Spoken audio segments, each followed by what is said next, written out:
Hello दोस्तों, स्वागत है आपका अपने YouTube चैनल डायमंड ज्ञान अड्डा में। और मैं आज बाल विकास मनोविज्ञान के 30 महत्वपूर्ण प्रश्नों के साथ प्रस्तुत हुआ हूं। और इससे पहले मैं 2 मॉक टेस्ट कह लीजिए जिनको 30 प्रश्न के हैं उनको मैं करवा चुका हूं, तो आप प्लेलिस्ट में जाके उनको भी कर सकते हैं। और ये तीसरा मॉक टेस्ट है। चलिए तो शुरुआत करते हैं पहले क्वेश्चन से। पहला क्वेश्चन जो है उसमें कह रहा है कि निम्न में से कौन सा युग्म सुमेलित या सही नहीं है। तो कौन सा युग्म सुमेलित या सही नहीं है, तो देख लीजिए आप। ऑप्शन दिए हुए हैं कि सीखने का जो उद्दीपक अनुक्रिया सिद्धांत है, सीखने का जो उद्दीपक अनुक्रिया सिद्धांत है वो थॉर्नडाइक का है। सीखने का क्रिया प्रसूत अनुबंधन सिद्धांत बीएफ स्किनर का है। और सीखने का क्लासिकल अनुबंधन सिद्धांत पावलोव का है। और सीखने का समग्र सिद्धांत हल का है। तो आपको पता होगा कि सीखने का उद्दीपक अनुक्रिया सिद्धांत प्रयास एवं त्रुटि का सिद्धांत थॉर्नडाइक का है, सही है। सीखने का क्रिया प्रसूत सिद्धांत बीएफ स्किनर का, यह भी सही है। और सीखने का क्लासिकल सिद्धांत पावलोव का, यह भी सही है। लेकिन सीखने का समग्र सिद्धांत ये हल का नहीं है। तो इसका ऑप्शन कौन सा सही होगा? डी पार्ट, ठीक है। क्योंकि हल ने जो सिद्धांत दिया है वो प्रबलन सिद्धांत है, ना कि सीखने का समग्र सिद्धांत, ठीक। नेक्स्ट अगला प्रश्न है कि इनमें से किसका नाम सुजनन शास्त्र के पिता से जुड़ा हुआ है? क्रो एवं क्रो का, गाल्टन का, रॉस का या वुडवर्थ का? तो बताइए, सुजनन शास्त्र का पिता किसको माना जाता है? ये माना जाता है फ्रांसिस गाल्टन को, ठीक है। और आपको इसलिए भी पता होगा क्योंकि इन्होंने 1883 में, ठीक है, 1883 में सुजनिकी शब्द का पहली बार प्रयोग किया। और इसलिए सुजन शास्त्र में मानव के आनुवंशिक गुणों में सुधार से संबंधी अध्ययन किया जाता है, ठीक। इसके बाद नेक्स्ट अगला प्रश्न है कि ग्रंथियों के आधार पर व्यक्तित्व के विभिन्न प्रकारों की चर्चा किसने की है? किसने बताया ग्रंथियों के आधार पर व्यक्तित्व का वर्गीकरण? तो क्रेचमर ने बताया है, युंग ने बताया है, कैनन ने बताया या स्प्रेंगर ने बताया? तो ग्रंथियों के आधार पर जो व्यक्तित्व का वर्गीकरण है वो किसने किया है? कैनन ने किया है, ठीक है। पहली क्रेचमर ने जो है शारीरिक आधार पर व्यक्तित्व के विभिन्न प्रकारों की चर्चा की है, ठीक। के बाद अगला प्रश्न है कि सृजनात्मकता सृजनात्मकता मौलिक परिणामों को अभिव्यक्त करने की मानसिक प्रक्रिया है। यह कथन किसका है? कॉल एवं ब्रूस का, ड्रेव हल का, डी हान का या क्रो एवं क्रो का? तो बताइए ये किसका कथन है? तो ये कथन है क्रो एवं क्रो का, ठीक। नेक्स्ट अगला प्रश्न है विद्रोह की भावना। देखिए, एक पेपर में चाहे वो यूपी कैट हो या आप कह लीजिए यूपी जो सुपर टैट हो, ठीक है, इसमें एक कथन जरूर पूछा जाता है। और खासतौर से ये बाल विकास की अवस्थाओं से भी एक प्रश्न पूछा जाता है। तो विद्रोह की भावना की प्रवृत्ति किस अवस्था में होती है? बाल्यावस्था में, शिशुअवस्था में, पूर्व किशोरावस्था में या मध्य किशोरावस्था में? तो बताइए किस में होती है? तो ये होती है पूर्व किशोरावस्था में, ठीक। और पूर्व किशोरावस्था की अगर आयु कह लें तो 10 से 14 वर्ष की आयु जो होती है पूर्व किशोरावस्था की कहलाती है, ठीक। इसके बाद अगला प्रश्न है कि सीखने की वह अवधि जब सीखने की प्रक्रिया में कोई उन्नति नहीं होती है तो क्या कहलाती है? सीखने का वक्र कहलाता है, सीखने का पठार कहलाता है, स्मृति कहलाता है या अवधान कहलाता है? आपको पता है कि सीखने की एक निश्चित समय के बाद प्रक्रिया में कोई भी ना तो उन्नति होती है ना अवनति होती है।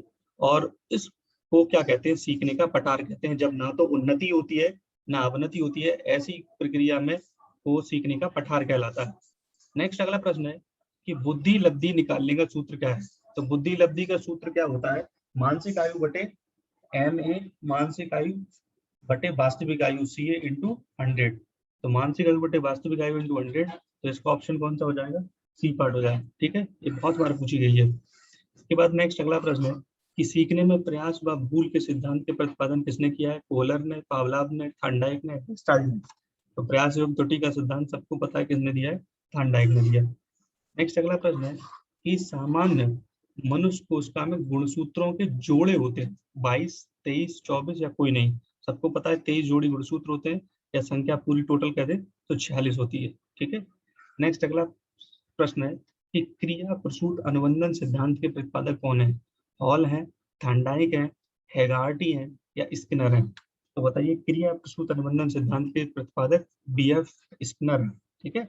और इन्होंने जो अपना सिद्धांत दिया था वो आपको पता भी होगा। और ये कमेंट बॉक्स में आप कमेंट करके बताइए कि इन्होंने अपना सिद्धांत किस पर किया है। इसके बाद देखिए अगला सिद्धांत है कि कोहलर निम्न में से किससे संबंधित है? प्रेरणा के सिद्धांत से, विकास के सिद्धांत से, व्यक्तित्व के सिद्धांत से या अधिगम के सिद्धांत से? तो पता होगा कि आप सबको कि अधिगम का सिद्धांत था, और वो भी सूझ एवं अंतर्दृष्टि का सिद्धांत इन्होंने कोहलर एक सुल्तान नामक चिंपैंजी बनवानुस था उस पर प्रयोग किया था। इसके बाद अगला है, बुद्धि के तरल स्थलीय प्रतिमान के प्रतिपादक कौन है? ठीक है, तो कैटल है, थॉर्नडाइक है, वर्नन है या स्किनर है? तो तरल एवं ठोस का सिद्धांत देने वाले, पता होगा आपको, ये वर्नन, बोस, कैटल, ठीक है। इसके बाद नेक्स्ट अगला प्रश्न है कि शिक्षण हेतु मानसिक उद्वेलन प्रतिमान का प्रयोग निम्न में से किसके सुधार हेतु किया जाता है? समझ के, अनुप्रयोग के, सृजनात्मकता के या समस्या समाधान के? तो बताइए किसके लिए किया जाता है? देखिए, उद्वेलन का मतलब होता है कि आप बहुत सूझबूझ से काम करें। तो वो जो बहुत ही ज्यादा सूझबूझ की तरफ से अगर आप कोई नया क्रिएटिव कार्य करेंगे तो उसमें दिमाग बहुत अच्छे से चलता है। तो इसका ऑप्शन होगा सृजनात्मकता। ठीक है। नेक्स्ट अगला प्रश्न है कि गोलमैन निम्न में से किससे संबंधित है? तो बताइए, सामाजिक बुद्धि से, संवेगात्मक बुद्धि से, आध्यात्मिक बुद्धि से या सामान्य बुद्धि से? तो पता होगा कि गोलमैन जो है इन्होंने संवेगात्मक बुद्धि के बारे में बताया है। ठीक है। इसके बाद नेक्स्ट अगला प्रश्न है कि निम्न में से शेष से भिन्न है? अधिगम के लिए अधिगम का सिद्धांत, समान अवयवों का सिद्धांत, ड्राइव रिडक्शन सिद्धांत या सामान्यीकरण का सिद्धांत? बताइए कौन भिन्न है? तो इसमें जो सी दिया हुआ है वो भिन्न है, मतलब ड्राइव रिडक्शन सिद्धांत। क्यों भिन्न है? क्योंकि जो और तीनों सिद्धांत हैं, ये तीनों ही सिद्धांत बताते हैं कि सीखने के दौरान ज्ञान कैसे ग्रहण किया जाता है, जबकि ये इनसे भिन्न है। इसके बाद नेक्स्ट अगला प्रश्न है कि संज्ञानात्मक संप्राप्ति का न्यूनतम स्तर है? ज्ञान है, बोध है, अनुप्रयोग है या विश्लेषण है? तो पता होगा ये ब्लूम का वर्गीकरण है, और मैंने पहले सेट में बताया भी है ब्लूम का वर्गीकरण, जिसमें ज्ञान जो पूरी एक क्रम है उसका ज्ञान, अवबोध, अनुप्रयोग, विश्लेषण, संश्लेषण तथा मूल्यांकन। तो चूंकि न्यूनतम स्तर इसमें पूछ रहा है तो इसका ऑप्शन ए पार्ट सही हो जाएगा, ज्ञान। ठीक है। नेक्स्ट अगला प्रश्न है कि एक बालक जो साइकिल चलाना जानता है, मोटरसाइकिल चलाना सीख रहा है, तो ये किस प्रकार का उदाहरण है? ये क्षैतिज अधिगम अंतरण है, ऊर्ध्व अधिगम अंतरण है, द्विपार्श्विक अधिगम अंतरण है या कोई भी अधिगम अंतरण नहीं है? तो ये तो ऑप्शन गलत है बिल्कुल कि कोई भी अधिगम अंतरण नहीं है। आप बताइए कि इसका कौन सा ऑप्शन सही होगा? तो देखिए, ये ऊर्ध्व अधिगम अंतरण है। ठीक है, क्योंकि ऊर्ध्व अधिगम अंतरण में क्या होता है कि पहले से अर्जित ज्ञान की सहायता से समान प्रकार की समस्याओं को निम्न स्तर से उच्च स्तर की ओर हल करने की क्षमता होती है। और चूंकि बालक पहले से साइकिल चलाना जानता है और अब मोटरसाइकिल चलाना सीख रहा है, तो उसका पहले का ज्ञान मोटरसाइकिल चलाने में उसको मदद कर रहा है। ठीक है। इसके बाद अगला प्रश्न है कि निम्न में से कौन सा अधिगम के पठार का कारण नहीं है? बताइए। और आप जानते हैं कि अधिगम का पठार कब बनता है? एक निश्चित प्रक्रिया के बाद, जब आप सीखना आपका बंद हो जाता है। तो प्रेरणा की सीमा, विद्यालय का असहयोग, शारीरिक सीमा या ज्ञान की सीमा पठार का कारण नहीं है। तो आप जानते होंगे प्रेरणा की कमी होगी तो भी आपका पठार बन जाएगा, शरीर की क्षमता के कारण भी पठार बन जाएगा, विद्यालय का अगर सहयोग होगा तो नहीं, इसका कोई लेना देना नहीं है। ठीक है, विद्यालय का असहयोग। इसके बाद अगला प्रश्न है कि अधिगम, अनुभव और प्रशिक्षण, ये देखिए बहुत बार आ चुकी है, प्रशिक्षण के परिणाम स्वरूप व्यवहार में परिवर्तन, ये किसका कथन है? गेट्स वार्न का, मार्गन व गिलगलैंड का, स्किनर का या क्रॉनबेक का? तो पता है कि ये गेट्स व अन्य का है कि अनुभव और प्रशिक्षण, देखिए अनुभव जब आप ट्रेनिंग करते हैं उससे आपको अनुभव मिलता है, और जब आपको अनुभव मिल जाता है तो फिर कुछ ना कोई चीज आपको गेट्स माने क्या होती है, प्राप्त होती है। ठीक है, तो आप इस तरीके से याद कर सकते हैं। तो 19 का कौन सा ऑप्शन हो जाएगा? 19 का ए ऑप्शन सही है। इसके बाद 20वां प्रश्न है कि स्टैनफोर्ड विनय परीक्षण किसका मापन करता है? व्यक्तित्व का करता है, पढ़ने की दक्षता का करता है, बुद्धि का करता है या उपरोक्त में से कोई नहीं? तो पता होना चाहिए स्टैनफोर्ड विनय परीक्षण जो है वो किसका मापन करता है? ये बुद्धि के मापन का जो है वो परीक्षण है। ठीक है। उसके बाद नेक्स्ट अगला प्रश्न है कि अंतर्मुखी व्यक्तित्व एवं बहिर्मुखी व्यक्तित्व का वर्गीकरण किसने किया है? किसने बताया है कि व्यक्तित्व अंतर्मुखी और बहिर्मुखी होता है? फ्राइड ने, युंग ने, मन ने या ऑलपोर्ट ने? तो देखिए, आपको पता होगा अंतर्मुखी और बहिर्मुखी को बताने वाले कौन है? युंग है। इन्होंने अंतर्मुखी, बहिर्मुखी और उभयमुखी व्यक्तित्व बताया है। ठीक है। इसके बाद नेक्स्ट अगला प्रश्न है कि बच्चों में सामाजिक विकास को प्रभावित करने वाले कारक हैं? आर्थिक तत्व हैं, सामाजिक परिवेश जन्य तत्व हैं, शारीरिक तत्व है या वंशानुगत तत्व है? बताइए कौन से तत्व हैं जो कि सामाजिक विकास को प्रभावित करने वाले हैं?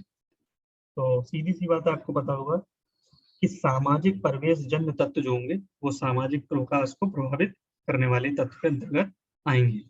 अगला प्रश्न, निम्न में से कौन सा शारीरिक विकास का एक प्रमुख नियम है? मानसिक विकास से भिन्नता का विकास, अनियमित विकास का नियम, द्रुतगामी विकास का नियम या कल्पना और संवेगात्मक विकास के संबंध का नियम? तो बताइए कौन सा जो है शारीरिक विकास का प्रमुख नियम है? तो द्रुतगामी विकास का नियम जो है, क्योंकि बाल्यावस्था में बच्चों का शारीरिक विकास अत्यंत तीव्र गति से होता है। ठीक है, इसके बाद नेक्स्ट अगला है कि विकास का सिद्धांत नहीं है। बहुत इंपॉर्टेंट प्रश्न है, आप ये ले लीजिए कि कौन विकास का सिद्धांत नहीं है? अनुकूलित प्रत्यावर्तन का सिद्धांत, निरंतर विकास का सिद्धांत, परस्पर संबंध का सिद्धांत, समान प्रतिमान का सिद्धांत। तो 24 का जो है ए पार्ट ही नहीं है। ये तीनों ही सिद्धांत के नियम है। विकास के निरंतर होता है विकास, परस्पर एक दूसरे से संबंधित होता है और समान प्रतिमान का कॉन्सेप्ट भी होता है। ठीक है, इसके बाद अगला प्रश्न है कि विकास के परिणाम स्वरूप नवीन विशेषताएं और नवीन योग्यताएं प्रकट होती हैं। ये कथन किसका है? गॉसेल का, हरलॉक का, मेरेडिथ का या डगलस और हॉलैंड का? तो बताइए ये किसका है?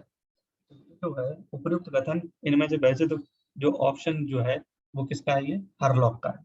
ठीक है, इसके बाद अगला प्रश्न कि मूल प्रवृत्तियों को 14 प्रकार में किसने वर्णित किया? तो मूल प्रवृत्तियों के बारे में जो कथन या कह लीजिए जिन्होंने अपने इस पर अपनी स्टडी की है पूरी, तो मूल प्रवृत्तियां जो 14 होती हैं जो कि जन्मजात प्रवृत्तियां होती हैं, और इन मूल प्रवृत्तियों को बताने वाले विलियम मैकडूगल हैं। ठीक है, इसके बाद अगला प्रश्न है किसी दूसरी वस्तु की अपेक्षा एक वस्तु पर चेतना का केंद्रीकरण अवधान है। यह कथन है डम्बिल का, रॉस का, मन का या मैकडूगल का? तो बताइए किसका है? तो ये ऑप्शन सही है, डम्बिल का। ठीक है, इसके बाद नेक्स्ट अगला प्रश्न है कि निम्न में से कौन सा सीखने के मुख्य नियमों में शामिल नहीं है? तत्परता का नियम मुख्य नियम, अभ्यास का नियम है, बहुवचन क्रिया का नियम है या प्रभाव का नियम है? जो मुख्य नियम में शामिल नहीं है, तो आपको पता है कि थर्मोडायनामिक्स के जो 3 मुख्य नियम है, तत्परता का नियम, अभ्यास का नियम, प्रभाव का नियम, ये बहुअनुक्रिया का नियम जो है वो गौड़ नियम है। उन्होंने 5 गौड़ नियम दिए हैं। ठीक, इसके बाद अगला प्रश्न है कि 12 से 16 वर्ष के बच्चों के लिए हिंदी में डॉक्टर एस जलोटा ने कौन सा परीक्षण प्रतिपादित किया है? अशाब्दिक बुद्धि परीक्षण है, साधारण मानसिक योग्यता परीक्षण है, आर्मी अल्फा परीक्षण है या चित्रांकन परीक्षण? तो बताइए कि डॉक्टर एस जलोटा ने कौन सा बुद्धि परीक्षण किया है? तो इसका ऑप्शन आपका सही है, जो साधारण मानसिक योग्यता परीक्षण है वो इन्होंने प्रतिपादित किया है, और ये 12 से लेकर 16 वर्ष के बच्चों के ऊपर किया जाता है। इसके बाद अंतिम प्रश्न है कि बुद्धि के द्विकारक सिद्धांत का प्रतिपादक किसने किया? और मेरे हिसाब से ये सबको पता होगा, थॉर्नडाइक ने किया है, स्पीयरमैन ने किया है, बर्नन ने किया है या स्टर्न ने किया है?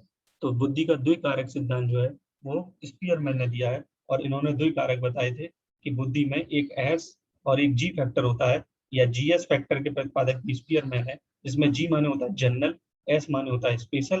तो जनरल सभी में पाया जाता है, और स्पेशल जो विशिष्ट बुद्धि का कारक होता है वह उस व्यक्तित्व के निर्धारण में सहयोग करता है। तो इस तरीके से आज के आपने मॉक टेस्ट में 30 प्रश्न दिए, और आप अपना अंकन करिए कि आपको कितना आता है।